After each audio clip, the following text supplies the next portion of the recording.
بسم اللہ الرحمن الرحیم لقد جاءكم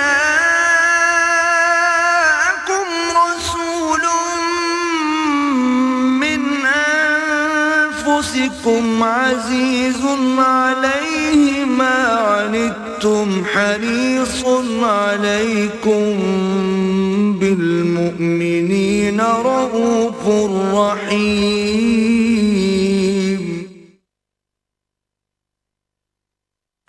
نحمده ونصلي على رسوله الكريم اما بعد فقد قال الله تبارك وتعالى كما ورد في سورة البقرة اعوذ بالله من الشيطان الرجيم بسم الله الرحمن الرحيم ولا تأكلوا أموالكم بينكم بالباطل وتدلوا بها إلى الحكام لتأكلوا فريقا من أموال الناس بالإثم وأنتم تعلمون صدق الله العظيم وعن أبي هريرة رضي الله تعالى عنه قال قال رسول الله صلى الله عليه وسلم إن الله طيب لا يقبل إلا طيبا وإن الله أمر المؤمنين بما أمر به المرسلين فقال يا أيها الرسل كلوا من الطيبات واعملوا صالحا وقال يا أيها الذين آمنوا كلوا من طيبات ما رزقناكم ثم ذكر الرجل يطيل السفر أشعث أغبر يمد يديه إلى السماء يا رب يا رب ومطعمه حرام ومشربه حرام وملبسه حرام وغذي بالحرام فأنى يستجاب لذلك رواہ الامام مسلم رحمہ اللہ رب اشرح لي صدری ويسر لي امری واحلل عقدۃ من لسانی یفقہوا قولی اللهم ربنا الہمنا رشدنا واعذنا من شرور انفسنا اللهم ارنا الحق حقا وارزقنا اتباعه وارنا الباطل باطلا وارزقنا اجتنابه اللهم اجعلنا من عبادك المتقین اللهم اجعلنا من عبادك المخلصین آمین یا رب العالمین۔ آج 40 نووی کی حدیث نمبر 10 میں نے آپ کو سنائی ہے۔ تقویٰ کا معیار کیا ہے؟ اب یہ لفظ ہمارے ہاں عام استعمال ہوتا ہے، فلاں شخص بڑا متقی ہے، بڑا پرہیزگار ہے۔ تقویٰ کا کوئی نہ کوئی تصور ہر شخص اپنے ذہن میں رکھتا ہے۔ عام طور پر صورت یہ ہے کہ ایک تو تقویٰ کو عبادات سے متعلق مانا جاتا ہے، نماز کتنی پابندی سے پڑھتا ہے، کیسے خشوع و خضوع سے پڑھتا ہے، اور روزہ جو ہے وہ کس طرح اہتمام سے رکھتا ہے، اللہ کی راہ میں کتنا کچھ خرچ کرتا ہے زکوٰۃ کے علاوہ، حج کتنے کرتا ہے، عمرے کتنے کرتا ہے۔ اب یہ تمام چیزیں گویا کہ ہمارے ہاں تقویٰ کا ایک پیمانہ ہے، یا پھر کچھ ظواہر ہے، لباس ہے، وضاقتہ ہے، لباس جو ہے وہ شریعت کے اصولوں کے مطابق ہو، زیادہ سے زیادہ اتباع رسول کا اس سے اظہار ہو سکے، وضاقتہ اپنی جو ہے شکل و صورت میں زیادہ سے زیادہ رسول کی سنت اور اتباع کے مطابق ہو، وغیرہ وغیرہ۔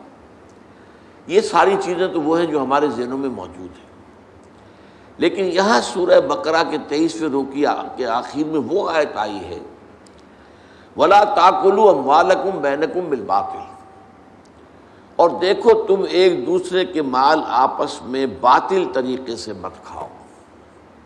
کیا مراد ہے؟ دنیا میں ظاہر بات ہے ہم زندگی گزارتے ہیں، لین دین تو ہوتا ہے نا، آپ گئے، آپ نے کچھ پیسے دیے، کوئی چیز خریدی، اب بیچنے والے نے اگر دھوکہ دیا ہے تو جو پیسے آپ نے اسے دیے وہ اس کے لیے حرام ہو گئے۔ اگر اس نے اپنی اس شے کا نقص چھپایا ہے تو اس نے اپنے اوپر اس آمدنی کو حرام کر لیا۔ جیسے کہ حدیث میں آتا ہے کہ ایک منڈی کے اندر گندم کا ڈھیر لگا ہوا ہے، اب کچھ گندم تھی کہ جو سیلی ہو گئی تھی، گیلی تھی، اسے تو اس دکاندار نے نیچے کر دیا، اوپر خشک گندم، تاکہ آ کے آدمی دیکھے تو خشک گندم نظر آئے۔ فرمایا گیا کہ اس نے دھوکہ دیا ہے اور اس کی وجہ سے اس کی ساری کمائی حرام ہو گئی۔ تو معاملات کا جو سلسلہ ہے اصل میں تقویٰ کا لٹمس ٹیسٹ وہ ہے، ورنہ داڑھیوں کا طول ہو، لمبی داڑھی کتنی لمبی ہے، پانچا کتنا اونچا ہے، نصف ساق تک پہنچا ہوا، آدھی پنڈلی تک پہنچ گیا، اونچا ہوتا ہوتا، یہ تقویٰ کے معیار نہیں ہے۔ اس سے تو لوگ تو دھوکہ کھا سکتے ہیں، لوگ جو ہیں فریب میں آ سکتے ہیں، لوگ غلط تصور قائم کر سکتے ہیں، اللہ تعالیٰ کے ہاں ظاہر بات ہے کہ اللہ کو ہم دھوکہ نہیں دے سکتے۔ تو تقویٰ کا اصل معیار ہے عقل حلال۔ اگر رزق حلال نہیں ہے تو کوئی تقویٰ نہیں، نمازوں کے ڈھیر ہوں، نوافل کے انبار ہوں، کوئی تقویٰ نہیں۔ اگر جو کچھ کھا رہے ہو وہ حلال نہیں، اصلاً حلال ہو اور حلال طریقے سے حاصل کیا گیا۔ اب ایک شخص تو سور کھا رہا، سور کا گوشت کھا رہا ہے، آپ سب کہیں گے چھی چھی چھی چھی چھی، حرام کھا رہا ہے، حرام کھا رہا ہے۔ ایک شخص کھا تو رہا ہے بکری کا گوشت، لیکن وہ اس نے خریدا ہے کسی کی جیب کاٹ کر، تو کھا تو رہا ہے اصلاً وہ شے کہ جو جائز ہے، حلال ہے، حرام کھا رہا ہے، اس لیے کہ وہ اس نے کمایا کس سے ہے؟ اس کمائی سے کمایا ہے جو اس نے چوری کر کے کسی کی جیب کاٹ کر کے حاصل کی۔ تو اس طریقے سے حرام کا سلسلہ بڑھتا چلا جاتا ہے۔ ایک شخص دے رہا ہے پہرا، لیکن کہاں دے رہا ہے؟ ڈاکوؤں کے ڈیرے پر، تو ظاہر بات ہے کہ وہ جو کمائی کر رہا ہے حرام کر رہا ہے۔ ایک شخص پہرے دار بنا کھڑا ہے، گارڈ ہے بینک کے دروازے پر، تو حرام ہے، کام غلط کر رہا ہے۔ اس اعتبار سے ویسے اس مسئلے کو اگر آپ بڑھاتے چلے جائیں گے تو آخری بات جو میں کہا کرتا ہوں ذرا کان کھول کر سن لیجئے، ایک ایسے ماحول میں جس میں دین حق غالب نہ ہو بلکہ باطل کا نظام ہو، سانس لینا بھی حرام ہے، الا یہ کہ یہ سانس لینے سے جو قوت پیدا ہوئی ہے، انرجی، آکسیجن اندر گئی ہے، اسی کو تو ہم جلا کر انرجی حاصل کرتے ہیں ہمارے مسلز، یا یہاں پہ جو غذا کھا کر قوت پیدا ہوئی ہے اگر وہ خرچ ہو رہی ہے اس کا اکثر و بیشتر اس نظام باطل کو ختم کر کے نظام حق کو قائم کرنے کی جد و جہد میں، تو جائز ہے، ورنہ سانس لینا بھی حرام ہے۔ لو سانس بھی آہستہ کہ نازک ہے بہت کام، آفاق کی اس کارگہ شیشہ گری کا۔ بہرحال ذرا میں واپس آتا ہوں کہ ایک صریح حرام شے ہے، صریح طور پر جو حرام شے ہے وہ آپ کو معلوم ہے کہ بیع و شرع میں دھوکہ دینا، فریب کرنا، اپنے مال کے نقص کو چھپانا اور اس کی بنا پر جو ہے غلط آمدنی حاصل کرنا۔ اور اس کی دوسری قسط کیا ہے؟ وَتُدْلُوا بِهَا إِلَى الْحُكَّامِ لِتَأْكُلُوا فَرِيقًا مِّنْ أَمْوَالِ النَّاسِ بِالْإِثْمِ، اور اسی طرح تم اپنے مال کو ذریعہ نہ بناؤ حکام تک پہنچنے کا۔ دلو کہتے ہیں ڈول کو، ڈول جو ہے کنویں میں اتارا جاتا ہے پانی کھینچنے کے لیے۔ اسی طرح کوئی شخص اپنا مال بطور رشوت پیش کرتا ہے کسی سرکاری افسر کو، کس لیے کرتا ہے؟ تاکہ اس کے ذریعے سے کسی اور کا مال ہڑپ کر سکے، کسی اور کا حق غصب کر سکے، جس کے ہم رشوت کہتے ہیں۔ تو جو رشوت کے لیے اس نے ذریعہ بنایا ہے اپنے مال کو، تدلو بہا الی الحکام، جیسے پانی تک پہنچنے کے لیے ڈول کو تم نے ذریعہ بنایا، اسی طریقے سے کچھ لوگوں کے حق تلفی کرنے کے لیے، کچھ لوگوں کا مال غلط طریقے پر ہڑپ کرنے کے لیے تم نے اپنے مال کو ڈول بنایا حکام تک پہنچنے کا، تاکہ ان کے ذریعے سے ان کے ہاتھ میں جو اختیارات ہیں، ان کے پاس جو اتھارٹی ہے، ان کے پاس جو پاورز ہیں، ان کو وہ اپنے حق میں استعمال کرا سکو۔ اسی کا نام ہے رشوت۔ اور ایک حدیث نبوی میں صاف طور پر آیا ہے، الراشی والمرتشی کلاہما فی النار، رشوت دینے والا اور رشوت کھانے والا دونوں جہنمی ہیں۔ آپ غور کریں گے کہ یہ راشی کا لفظ ہم بولتے ہیں رشوت خور کو، جو رشوت لیتا ہے۔ عربی میں اور قرآن مجید کی اصطلاح میں راشی وہ ہے جو رشوت دیتا ہے، رشوت کھلاتا ہے۔ اور یہ بات ذرا اگر آپ گہرائی میں تجزیہ کریں گے تو معلوم ہوگا کہ رشوت کی اصل بنیاد رشوت دینا ہے۔ لوگ جو ہے وہ غلط کام کرانے کے لیے مٹھیاں گرم کرتے ہیں۔ اب جب وہ مٹھی گرم ہونے کی عادت ہو گئی تو جب تک گرم نہ ہوگی کام نہیں ہوگا، لیکن انالیسس جب ہوگا تو وہ یہ ہے کہ اصل میں کیوں ہوتا ہے کہ در حقیقت عام لوگ جو ہیں وہ حکام کو رشوت خوری کی عادت ڈالتے ہیں اپنے غلط کام کرانے کے لیے، کسی کی حق تلفی کے لیے، کسی کا حق مارنے کے لیے، کسی کا حق جو ہے ہڑپ کرنے کے لیے۔ وہ در حقیقت اس مال کو ذریعہ بنا رہے ہیں حکام رسی کا، حکام تک پہنچنے کا، تاکہ اس کے ذریعے سے اور ان کے اختیارات کے ناجائز استعمال سے وہ کچھ نامدنی حاصل کر سکیں یا کچھ مفادات حاصل کر سکیں، یا جو سرکاری محصولات ہیں اس میں کمی کرا سکیں، انکم ٹیکس کی چوری کر سکیں، فلاں ٹیکس کی چوری کر سکیں، اور اس کے لیے رشوت دینا جو ہے در حقیقت، اور عام طور پر دیکھا گیا ہوگا، آپ نے کبھی تجربہ ہوگا کہ جب نوجوان افسر عام طور پر جا کر کسی جگہ چارج لیتے ہیں نئے نئے، تو ان میں کچھ اصول ہوتے ہیں، کچھ پڑھ کے آئے ہوتے ہیں تازہ تازہ، دیانتداری بھی کوئی شے ہے اور قوم کے ساتھ خلوص اور اخلاص بھی کوئی شے ہے، لیکن یہ کہ پھر وہاں اس مشین میں پڑھ کر، اس نظام میں پڑھ کر، ایک طرف تو جو خوراٹ قسم کے بیٹھے ہوتے ہیں وہاں پرانے اہلکار، وہ پٹی پڑھاتے ہیں، میاں کہاں تم کس غلط فہمی میں مبتلا ہو گئے ہو، یہاں تو ترقی کے راستے جو ہیں یہ بند ہو جائیں گے تم پر، تم آگے بڑھ نہیں سکو گے، تمہیں اپنے سے اوپر والے حکام کو جو ہے وہ جب تک راضی نہیں رکھو گے تو کیسے تمہاری جو ہے ترقیاں ہوں گی۔ اور دوسرا یہ کہ وہاں کے لوگ جو غلط کار ہیں، حرام خور ہیں، وہ خود آ کر انہیں ایسے ایسے طریقے استعمال کرتے ہیں کہ جس سے ان کو جو ہے چسکا پڑ جاتا ہے۔ تو بات اصل میں کہنے کی یہ تھی کہ سورہ بقرہ کے 23ویں رکوع میں صوم، اس کا مقصد تقوی، لیکن تقوی کا معیار کیا ہے اس کو آخری آیت میں بیان کر دیا گیا، اگرچہ بظاہر اس آیت کا کوئی تعلق صوم یا رمضان سے نہیں ہے۔ وَلَا تَأْكُلُوا أَمْوَالَكُمْ بَيْنَكُمْ بِالْبَاطِلِ وَتُدْلُوا بِهَا إِلَى الْحُكَّامِ لِتَأْكُلُوا فَرِيقًا مِّنْ أَمْوَالِ النَّاسِ بِالْإِثْمِ وَأَنْتُمْ تَعْلَمُونَ۔ اگر تم جان بوجھ کر یہ کرو گے تو ظاہر بات ہے کہ اللہ کے عذاب کے مستحق ہو جاؤ گے۔ ہاں کبھی غلط فہمی ہو سکتی ہے، جیسے میں نے کہا کوئی شخص غلط فہمی میں سور کا گوشت کھا رہا ہے، اس کو پتہ نہیں کہ یہ سور کا گوشت ہے، بلکہ اس سے تو کسی نے یہ دھوکہ دیا کہ نہیں بکری کا گوشت ہے اور وہ کھا رہا ہے، یا وہ مجرم تو نہیں ہوگا، وہ اصل میں سور نہیں کھا رہا ہے۔ تو غلط فہمی میں اور لا علمی میں اگر کوئی حرکت ہو جائے تو وہ بالکل اللہ تعالیٰ کے ہاں جو ہے کنڈون ہو جائے گی، معاف ہو جائے گی، لیکن انتم تعلمون، جانتے بوجھتے اگر یہ کام کرو گے تو پھر ظاہر بات ہے کہ پھر اللہ تعالیٰ کی طرف سے یوں جان لو کہ تقویٰ کی نفی ہو گئی تمہاری۔ اب آئیے اس حدیث کی طرف، یہ حدیث نمبر 10 ہے 40 نووی کے۔ اب یہاں عقل حلال کی جو اہمیت ہے اور اس کا جو مقام و مرتبہ ہے وہ بیان ہو رہا ہے۔ حضور نے فرمایا، حضرت ابو ہریرہ اس کے راوی ہے رضی اللہ تعالی عنہ، اور مسلم شریف کی روایت ہے، ان اللہ طیب لا يقبل الا طیبا۔ دیکھو اللہ پاک ہے اور وہ صرف پاک چیز قبول کرتا ہے۔ تم نے 20-30 ہزار روپے کا دمبا اللہ کی راہ میں جو ہے وہ عید کے روز قربان کر دیا، لیکن وہ حرام کی کمائی سے تھا، اللہ کیا اس کا کوئی مدد نہیں ہے۔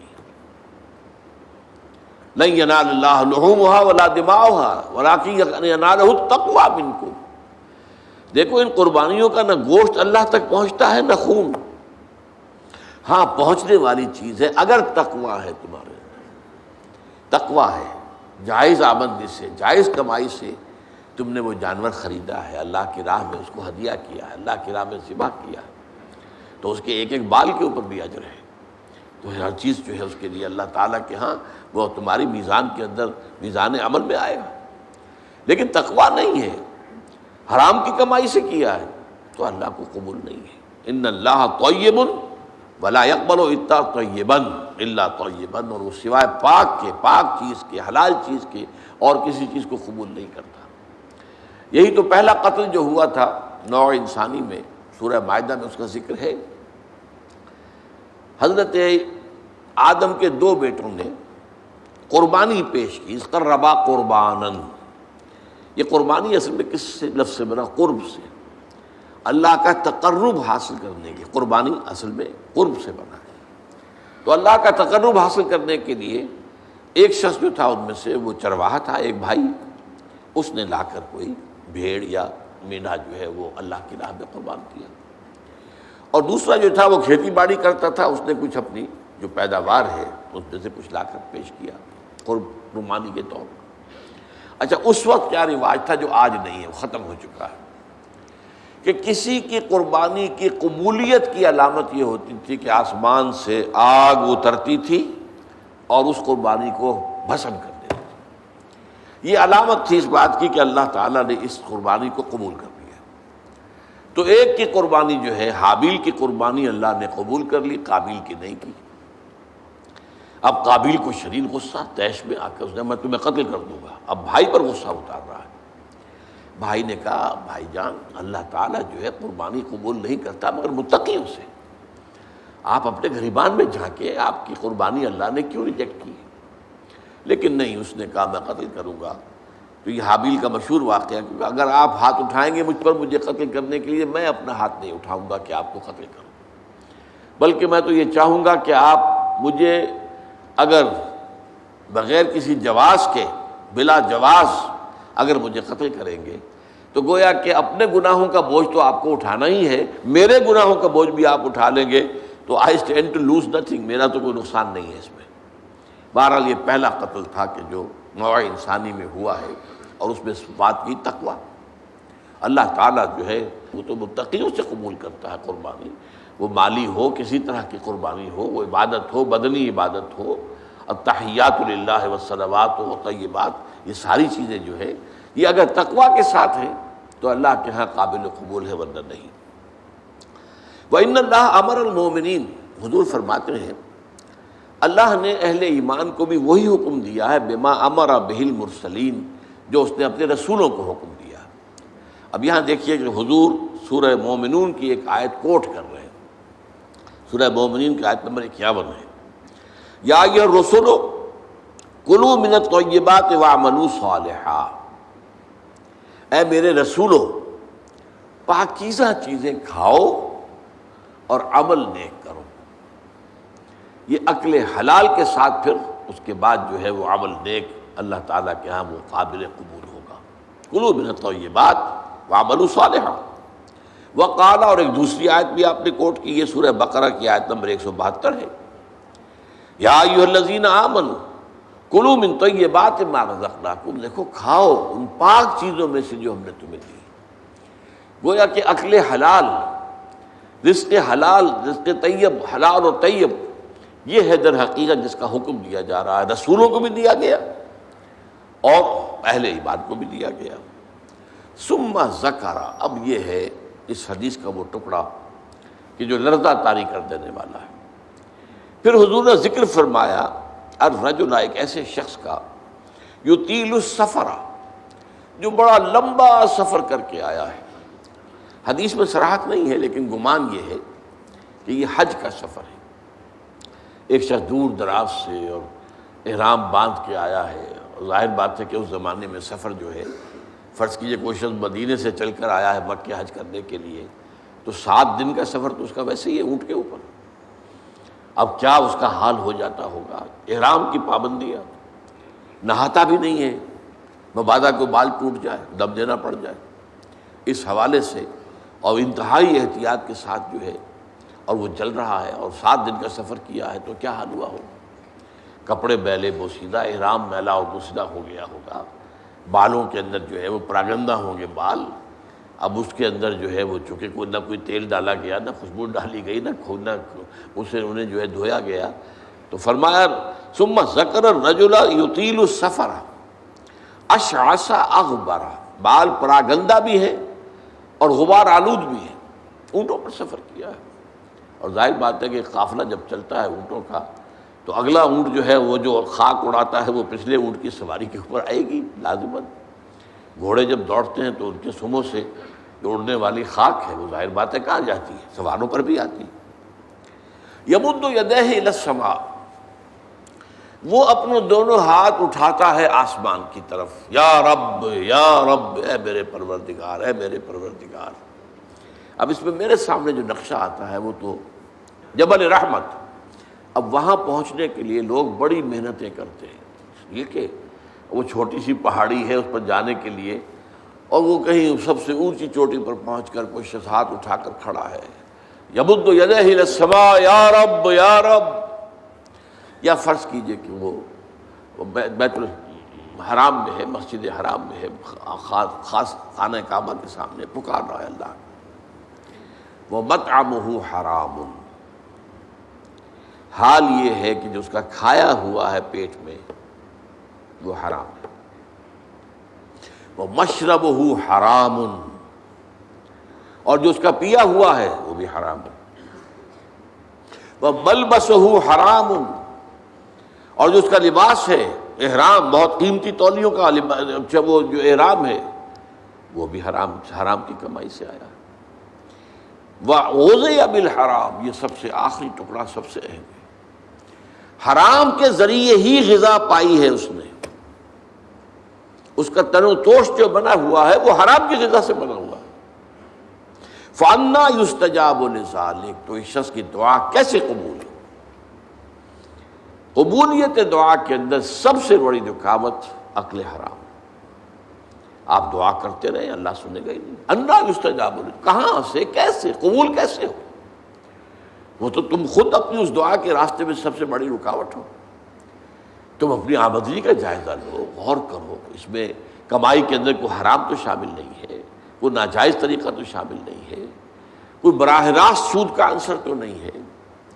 بالواسطہ سود جو ہے وہ تو نہ میں بچا ہوا ہوں نہ آپ بچے ہوئے ہیں. پورا ہمارا معاشی نظام جو ہے وہ سود پر مبنی ہے.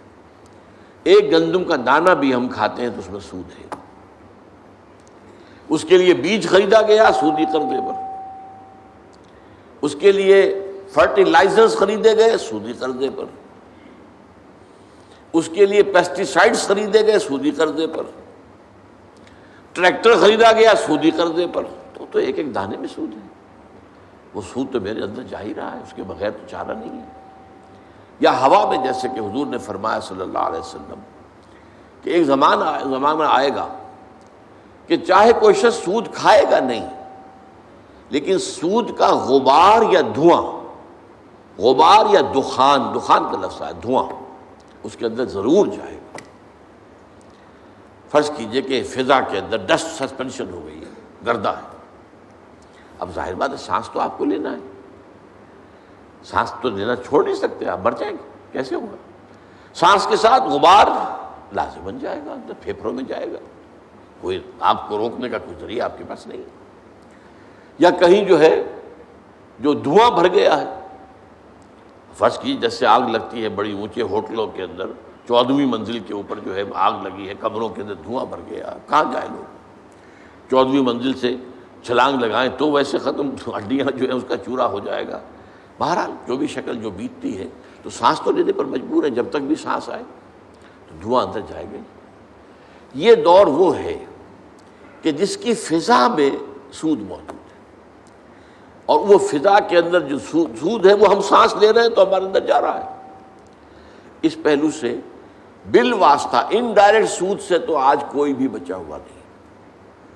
البتہ ڈائریکٹ سود جو ہے وہ تو ظاہر بات ہے کہ آپ کی مرضی سے ہے. آپ نے سودی قرضہ لیا ہے اپنا کاروبار بڑھانے کے لیے. بھائی جتنی پونجی تمہارے پاس ہے اس سے کاروبار کرو. اگر بہت تھوڑی پونجی ہے تو سر پر اٹھاؤ کوئی ٹوکری پھل کی اور بیچو. اگر اس سے زیادہ ہو جائے تو چلو کوئی ریڑھی لے لو، اس سے زیادہ ہو جائے کھوکا بنا لو، اس سے زیادہ ہو جائے دکان بنا لو، اس سے زیادہ ہو جائے ایکسپورٹ امپورٹ کرو. لیکن رہو اپنی چادر کے اندر جو تمہاری اپنی پونجی ہے. بینک سے قرض لے کر اپنا کاروبار پھیلانا یہ تو تمہارا اپنا انٹینشنل، تمہارے اپنے چوائس کا فیل ہے، اس پر تم پکڑے جاؤ. مکان ہے، بڑی عالیشان کوٹھی بنانی ہے، عالیشان محل بنانا ہے، قرض لیا. بھائی زندگی گزارنے کے لیے چھت میسر ہو سر کے اوپر، گزارا کے قابل جو ہے سکونت آپ کے پاس ہو تو بہت ہے. ہمیشہ تو نہیں رہنا تم یہاں. ایک وقت آئے گا کہ چاہے وہ محل ہو، چاہے وہ ڈیفنس کا جو بنگلہ ہو کئی کروڑ کا جو ہے، نکلنا تو پڑے گا، وہاں سے جانا تو پڑے گا قبر کے اندر۔ لہذا یہ اگر بینک کے سود سے آپ نے یہ کام کیا، یا جیسے کہ کہہ دیتے ہیں کہ ایک شخص کو گریچوٹی ملی ہے، وہ ریٹائرمنٹ کے بعد یہ ہوا ہے وہ ہوا ہے، اب اگر وہ کسی اور کو دیتا ہے کاروبار کے لیے تو لوگ کھا جاتے ہیں، اپنے گھر میں رکھتا ہے تو ختم ہو جائے گا، رفتہ رفتہ اس کی قیمت بھی کم ہو جائے گی، وہ کھائے گا تو ختم بھی ہو جائے گا، تو کیا کریں، یہ مجبوری ہے۔ لہذا بینک میں سود کے اوپر رکھ دیا، سود کھا رہے ہیں، ختم نہیں۔ تمہارے پاس ضمانت ہے کہ جب تک تمہارے پاس یہ رقم ختم جو ہے نہیں ہوتی اس سے پہلے پہلے تم مر جاؤ گے یا نہیں ہے؟ کھاؤ اس کو، یا اور کچھ نہیں کر سکتے، بڑا کاروبار نہیں کر سکتے، اپنے مکان کے باہر کی بیٹھک کے اندر کوئی چھوٹی سی دکان لگا کر بیٹھ جاؤ کریانے کی، صبح سے شام تک گزارے کے مطابق مل جائے گا، محنت کرو، ریٹائرمنٹ کے بعد بھی یہ کام تو کر سکتے، اور نہیں تو چیو جو کچھ بھی ہے تمہارے پاس جمع پونجی اسے کھاؤ، اس کے بعد اللہ پر توکل رکھو، رزق جو ہے اللہ کے ذمے ہے، کیا پتہ اس پیسے کے ختم ہونے سے پہلے ہی تمہاری موت آ جائے اور تمہیں جو ہے عقل حرام جو ہے اس کی طرف نہ جانا پڑے۔ لہذا یہ ساری باتیں جو ہے یہ بہانے ہیں۔ تو اس اعتبار سے سود سے بچنا، براہ راست سود کی کوئی شکل کسی حالت میں جائز نہیں۔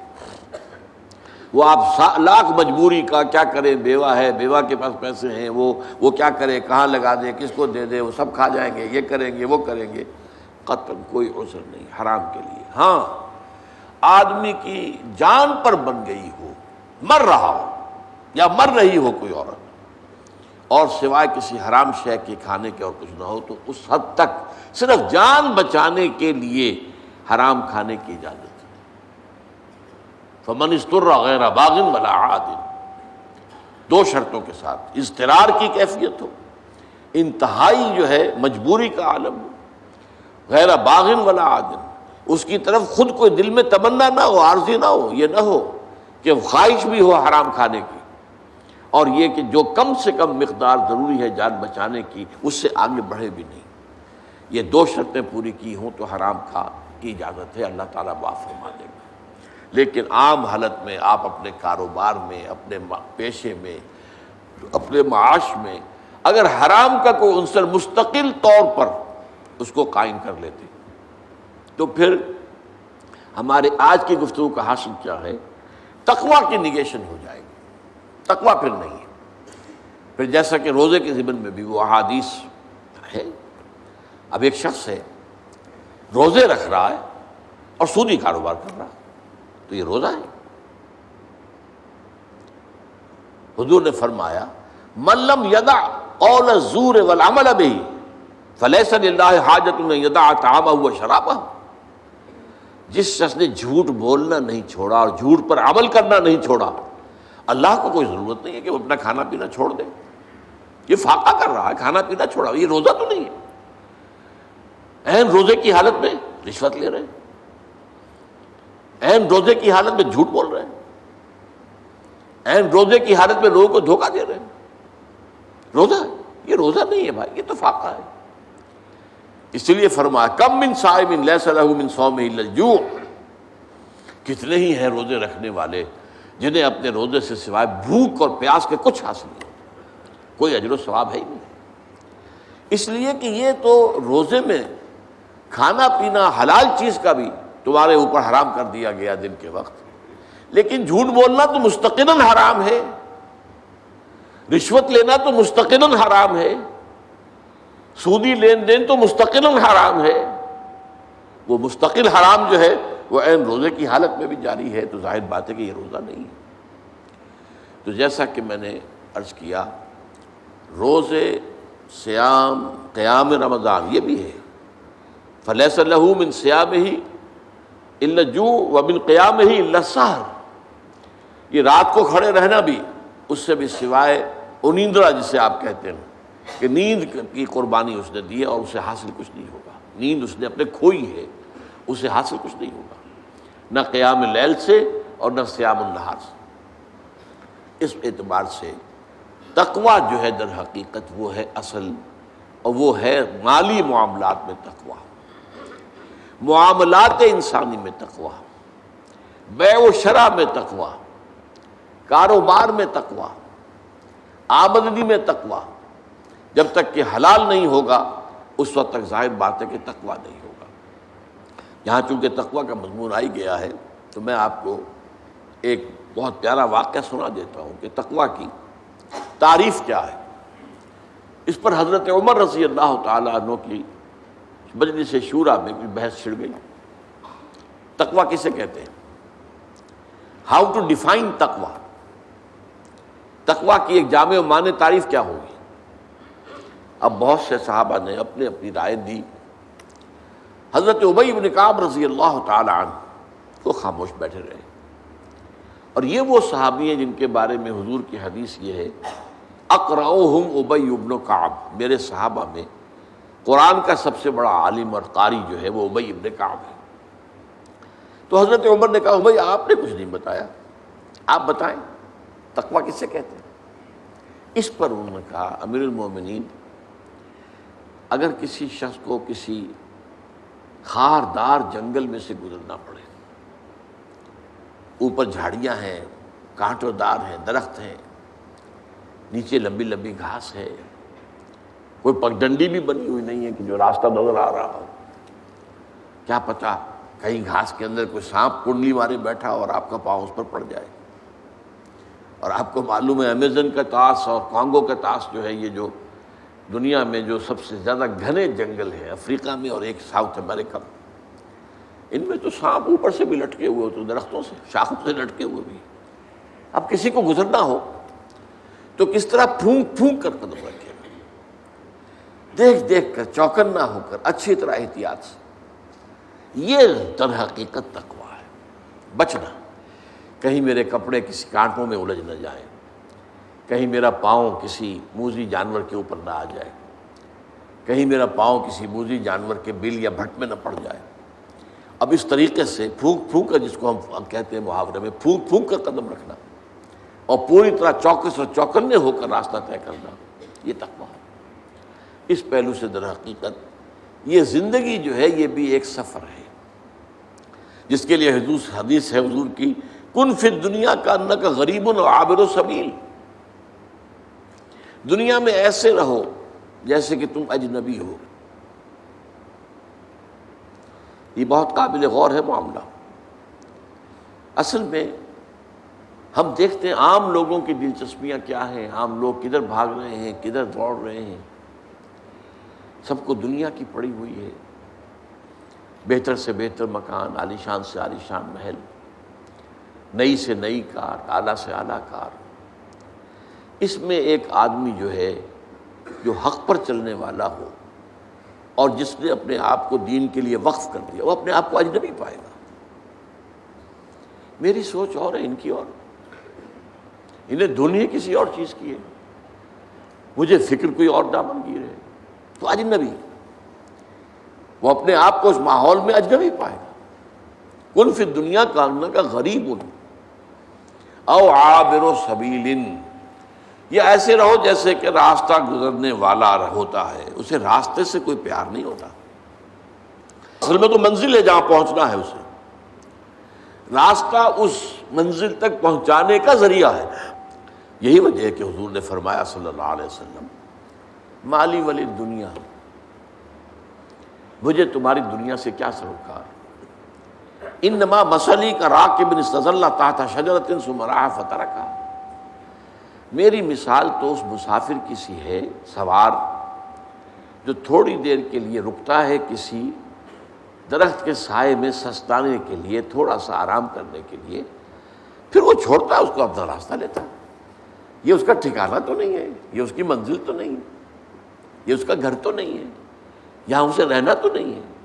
تو ٹھیک ہے، دنیا کا درخت کا ایک سایہ تم پر بھی چھت کا ایک سایہ ہو جائے، بہت غنیمت ہے، غنیمت سمجھو کہ سایہ ہے، لیکن یہ ہے کہ عالیشان محلوں کی آرزویں دماغ سے نکال دو، دنیا کی چیزوں کی طلب جو ہے وہ دل سے نکال دو، باہر کر دو، جس کو کہتے ہیں کہ یہ جیسے ہے جیسے کہ سمندر میں کشتی جا رہی ہے، سمندر کشتی چل رہی ہے پانی پر، لیکن اگر یہ پانی آ گیا کشتی میں تو ڈوب جائے گی۔ لہذا دنیا میں رہو یہ سمندر ہے جس میں تمہاری کشتی چلنی ہے، لیکن اس پانی کو دل میں مت آنے دو، اس کی محبت، اس کی آرزو، اس کی تمنا یہ دل میں نہ آئے۔ کن فی الدنیا کانک غریب عابر سبیل۔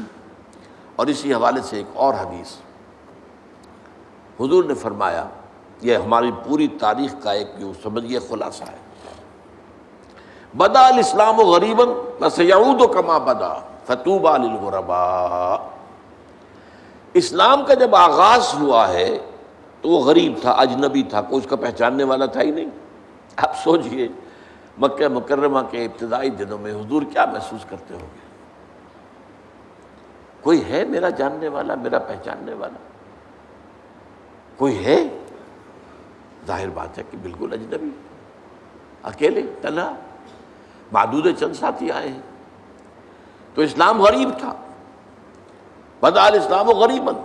اس کے بعد ایک وقت آیا کہ اسلام کو اللہ نے طاقت دی، اذا جاء نصر اللہ والفتح ورأیت الناس يدخلون فی دین اللہ افواجا۔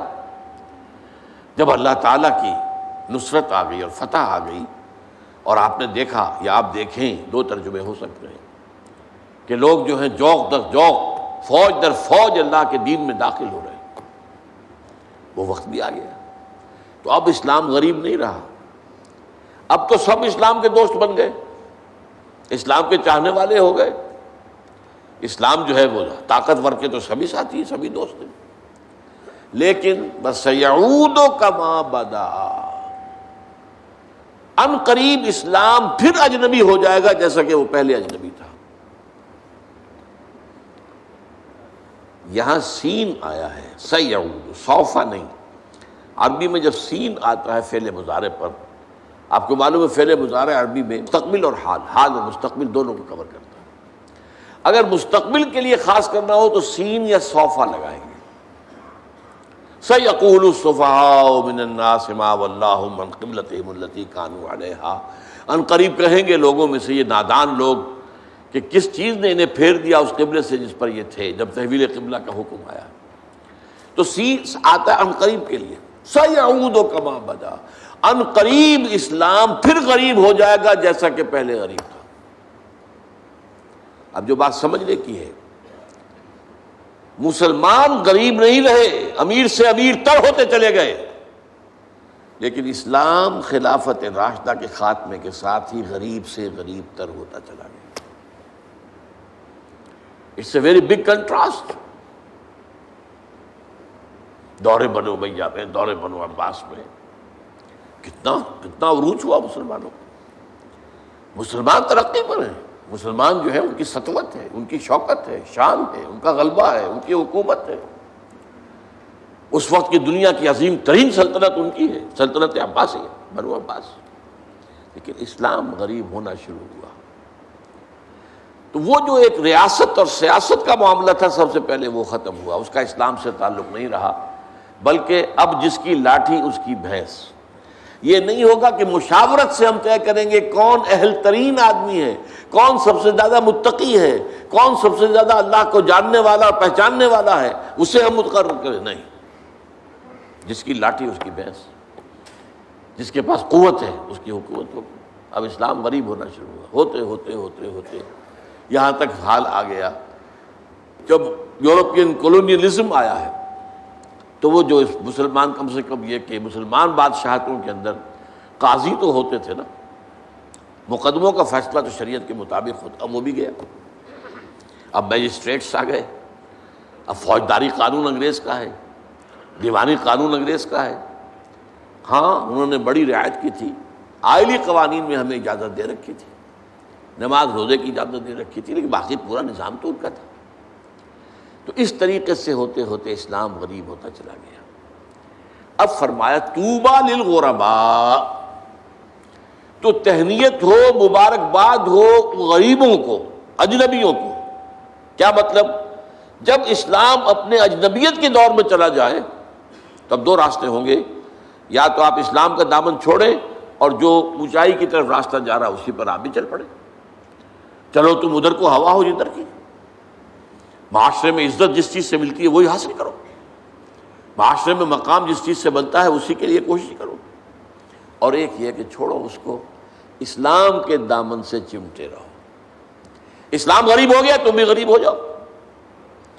تمہارے جاننے پہچاننے والے بھی پھر نہیں رہیں گے, تمہارے ملنے والے بھی نہیں رہیں گے, تم سے کوئی رشتہ داری کرنا بھی پسند نہیں کرے گا. ظاہر بات ہے کہ تم تو اس معاشرے کے اندر اجنبیہ ہو, تم اس میں مسفٹ ہو, اس کی اقدار کے مطابق تمہارا معاملہ نہیں ہے. تو طوبیٰ للغرباء, اللہ تعالی ہم سب کو نبی اکرم صلی اللہ علیہ وسلم کی اس تہنیت اور اس مبارکباد کا مستحق بنائے. اقول قولی ھذا واستغفر اللہ لی ولکم ولسائر المسلمین والمسلمات.